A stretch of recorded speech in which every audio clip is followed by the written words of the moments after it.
Hi, it's Jan Howell here with another DIY project for you.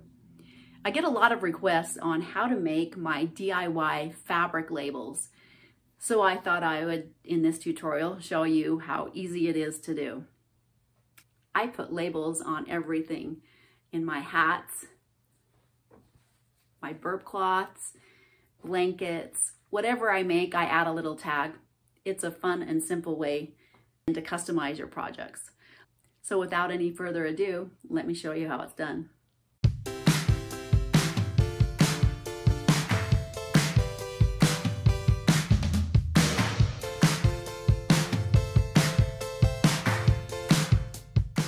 Let's go over a few items and things that you'll need.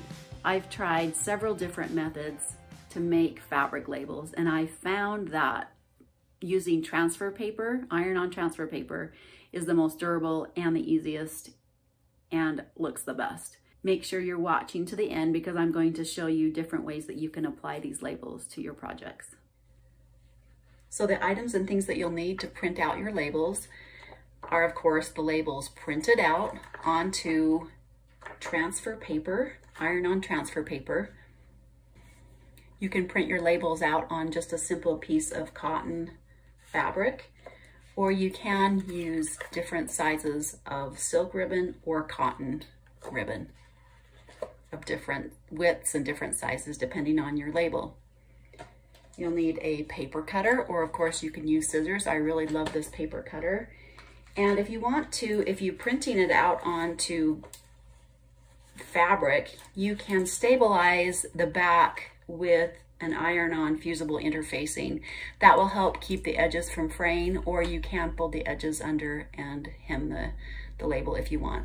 I find that with the iron-on label itself helps the fraying, but if you really want to make it so it's more durable and stable, you can use the iron-on interfacing onto the back. And you may need a pair of scissors if you don't have a paper cutter, and of course an iron and an ironing board. When you go to print out your labels, go into the options, and most likely you'll have to go into the more options or the advanced settings and click on the mirror image setting, or sometimes it will be referred to as flip image. That way, when you print out your document on iron-on paper, when you iron it on, it will come out the right way. Otherwise, it will be backwards. And so we'll go ahead and print that out. Make sure you're following the directions on the printer paper that you're using, the iron-on paper, and it will give you the exact settings and the way to print that out.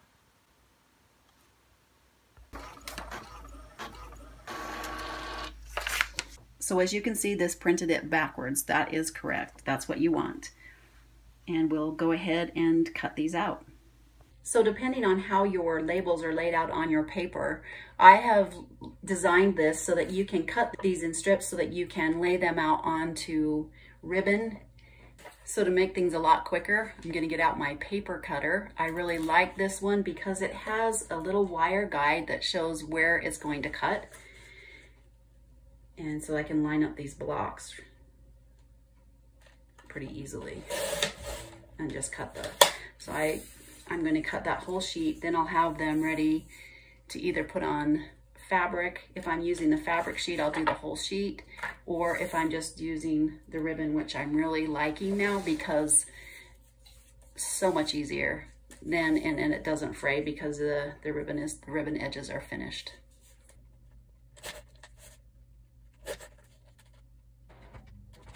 So depending on your transfer label instructions, most of them will not use steam. So you want to make sure that you're setting your iron to no steam, and usually it's the hottest setting.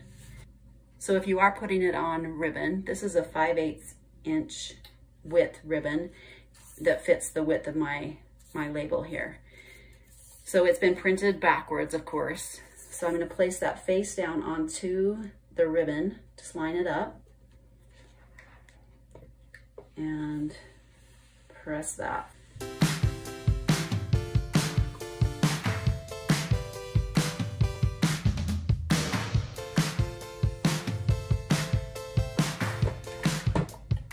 And it gets pretty hot, and you want to make sure that you're letting that cool before you peel off the paper.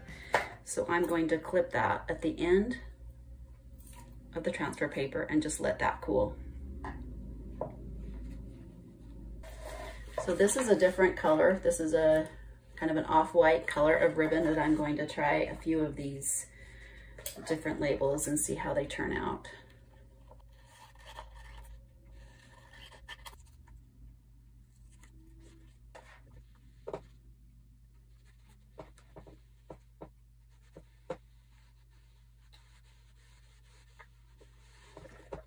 So this has been cooling for a few minutes. Let's peel off the paper and see what it looks like.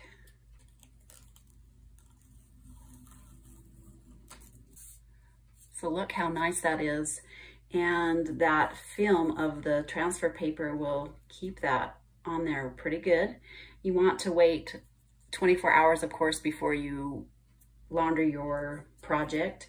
So this particular tag, I fold it in half.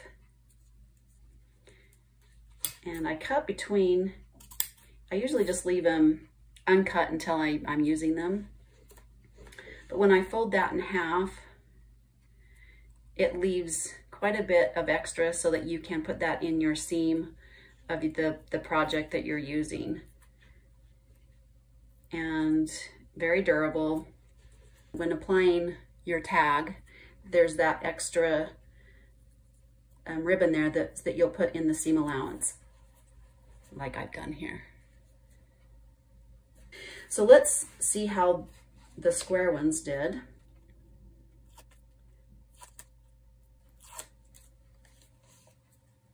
That one's kind of crooked. You want to make sure that they're straight on the ribbon when you put them on. But you can see how it leaves a little bit of a shiny coat to the fabric or the ribbon that you're putting it on. So if I were to apply that to a project, I would just use a simple zigzag, really tight zigzag stitch, or small one right around the edge, the same color as the tag, like I've done on this particular tab. This is just a square tab. It's not included in the seam at all. It's just top stitched on. And where you're using the iron-on and you're zigzagging, there's no fraying, and this has been laundered so many times. I'm going to apply a little strip of interfacing on the fabric so you can see the difference between the interfacing tag and the non-interfacing label. You want to place the bumpy side down of the interfacing and press in place. Flip it over so the interfacing is underneath, and take your labels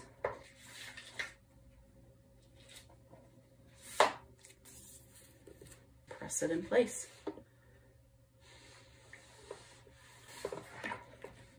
So that is just printed out on fabric. If you want to print up a whole sheet, which I usually do because it saves so much time, I would just iron that whole sheet on and then use my rotary cutter to cut out the strips. And I leave the backing on the labels until I'm ready to use them, then I'll peel off the back of each one. So as you can see, this edge that doesn't have the interfacing, it frays a little bit. So you could hem that, turn it underneath, or zigzag the edge, or you can put the interfacing, which you can see that is not fraying. If you want to make sure that the cut edges of the ribbon don't fray, and you don't want to hem the edges, you can take this fray check liquid and just apply it to the edges and let it dry, and then you're ready to apply it to whatever project you want to. So now that you've printed out and applied the label to a ribbon or your fabric and cut them out, let me show you several different ways that you can apply them to your projects. Now you can apply them, this is the ribbon, you can, my J labels, I simply fold them in half and put them, insert them into the seam of the project that I'm making. Like I have done with this pilot cap. This one I've put in the back of the seam of the pilot cap. And my burp cloths just to the edge there. And I put it in the blanket, top stitch that, included that in the seam. So this method of applying the label, I've just done a slip stitch all the way around. You don't even see the stitching on the back.